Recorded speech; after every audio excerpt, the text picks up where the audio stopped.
quando seja vantajoso para diminuir o dolor, há consequências nefastas para o desenvolvimento identificatório do ninho, posto que queda vetado ao episódio traumatizante a possibilidade de transformar-se em uma experiência subjetiva, metabolizável, capaz de ser integrada ao resto das vivências psíquicas. A clínica com niños vítimas de traumas nos ha mostrado, a lo largo de los años de supervisão em la clínica social da Universidade Federal de Minas Gerais, uma de suas facetas mais crueles, a identificação com o agressor como um dos efeitos de los processos de excisão do eu necessários para que o niño continue dedicando obediência e amor àqueles adultos violentos, já que, ao final, eles são os provedores de seu sustento físico e emocional. Entre os discípulos freudianos, como vocês sabem, Ferenczi foi quem mais se preocupou por tentar compreender as manifestações transferenciais de extrema submissão ao processo analítico. Mediante a observação de fenômenos clínicos, pudo perceber como os pacientes violentados se haviam vuelto reis da repetição traumática que impregnava o psiquismo de passibilidade e os levava a colocar ao analista em um lugar de agente original do trauma. Assim, esses pacientes, apesar de ser extremamente obedientes e demonstrar que aceitavam suas interpretações, soliam surpreendê-lo com explosões de raiva, durante as quais o acusavam de ser insensível e cruel. Parecendo-lhe muito estranha ditas reações, já que sua técnica o levava a ser muito mais acolhedor e a valorizar extremadamente os afectos transferenciais, Ferenczi concluiu que atuavam a experiência original de violência, com a diferença de que a hora provenia de um objeto agressor internalizado que continuava atacando a partir do interior do psiquismo. Em suas conclusões, Ferenczi postulou que a identificação com o agressor ocorre quando o medo do niño delante da autoridade e da força do adulto chega ao ponto de provocar uma perda de consciência que paralisa as reações normais de repulsa ou resistência à agressão e impossibilita o recurso a qualquer tipo de defesa contra o desprazer. E nesses casos, a solução encontrada por el psiquismo é transformar o agressor em intrapsíquico. O agressor, quando deixa de ser outro, externo, e se converte em um habitante do mundo interno, passa a ser sometido ao processo primário, modelado segundo o princípio do prazer. Sem dúvida alguma, dito processo minimiza a ameaça externa. Sin embargo, termina provocando a excisão do próprio eu. Sendo assim, a identificação com o agressor parece que instala em el psiquismo duas figuras representantes da agressão: o niño maltratado, que representa o eu fragilizado, e o agressor, que atua de forma parecida ao super-eu sádico. Os resultados que advêm da interação entre duas figuras psíquicas podem configurar diferentes arreglos. Caso o psiquismo não pueda suportar a parte que representa o agressor, esse fragmento será projetado ao mundo externo, movimento que propicia ou facilita encontros em los quais o objeto encarnará dicha projeção, levando a atuar como um sádico. Por lo tanto, novamente, delante do agressor, só lhe restará ao indivíduo a submissão e a obediência. A reedição da cena traumática em la que originalmente foi obrigado a calar-se para garantizar sua sobrevivência.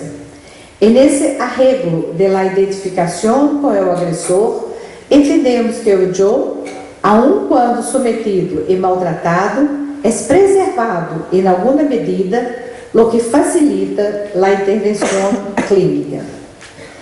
E nesse sentido, concordamos com o Schittel quando afirma que o ninho identificado com o agressor é triplamente vítima, porque não tem mais o objeto idealizado que perde, porque é objeto de agressão e por converter-se é o mesmo em agressor.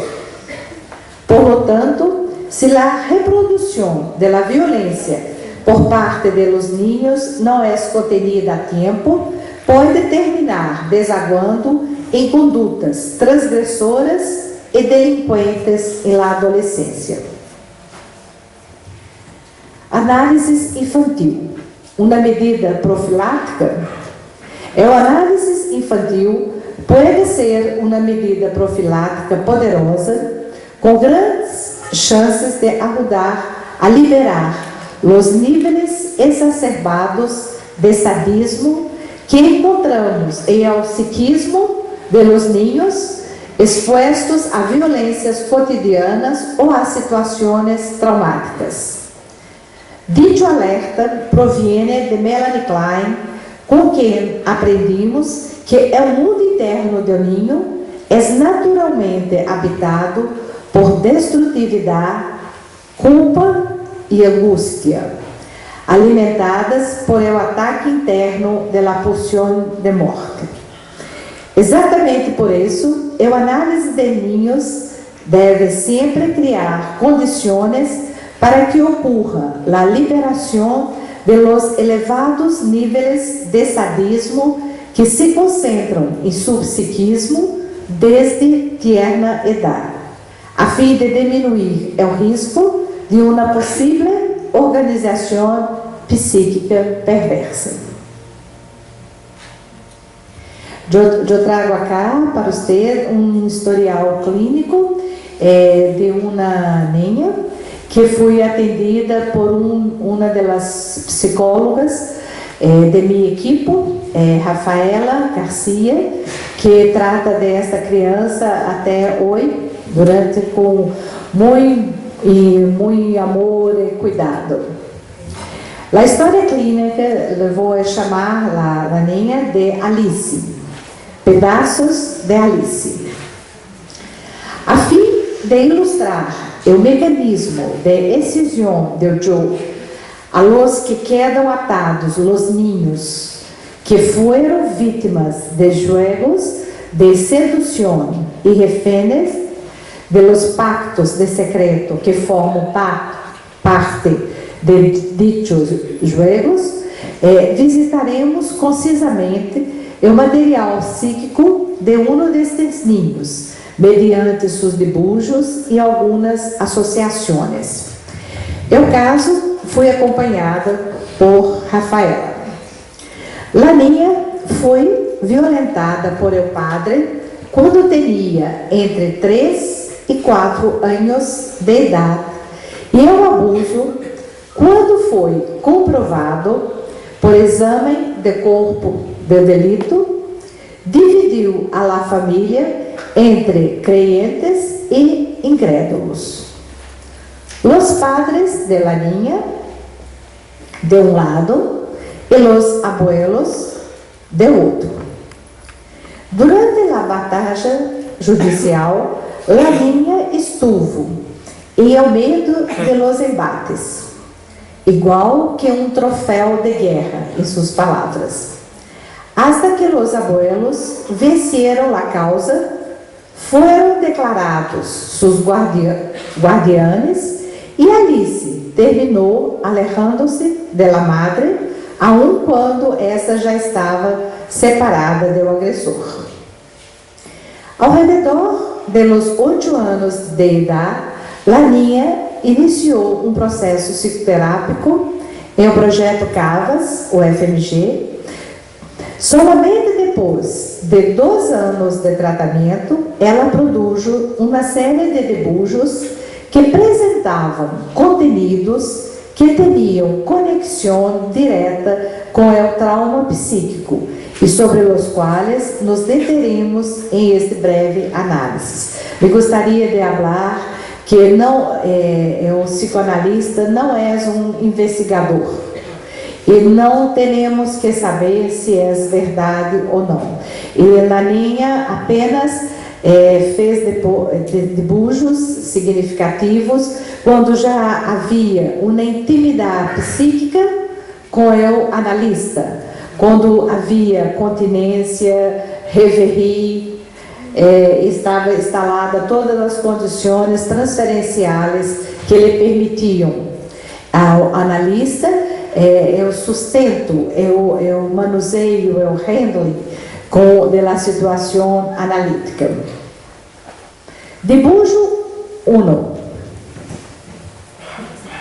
Vou deixar um tempo para que vocês possam ver. O primeiro dibujo refleja a luta de poderes mágicos entre a bruxa e as princesas, aliadas a Alice, pero que mais pareciam umas bruxitas. La força do mal viene de arriba e acompanhada por las palavras, solo eso. Abaixo, las princesas intentam repelir o poder de la bruja e dizem, no, hay mucho más. Como um todo, a pintura parece que representa o abuso sofrido. A pintura verde, arriba, possui a forma de los genitales masculinos e a pintura azul, abaixo, a forma de los genitales femininos. Alejando-nos um pouco, observamos como se os genitales femininos estuvieran expulsando a los masculinos. Este primeiro dibujo mostra um escudo protetor que se formou contra os poderes da bruxa e foi, de pouco a pouco, desdoblando-se em vários dibujos literalmente clivados em 2 tempos, marcados por las palavras antes, quando a bruxa existia, e depois, quando a bruxa havia sido vencida.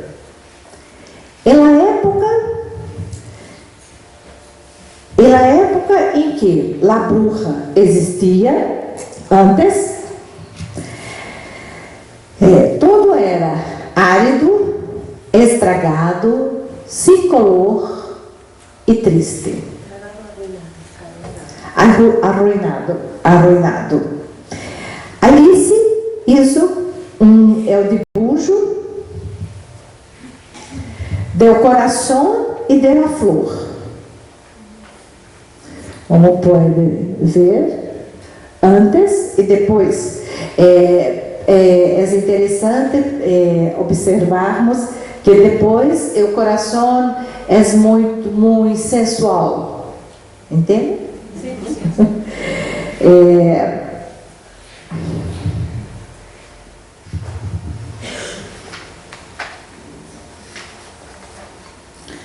Dibujo 4.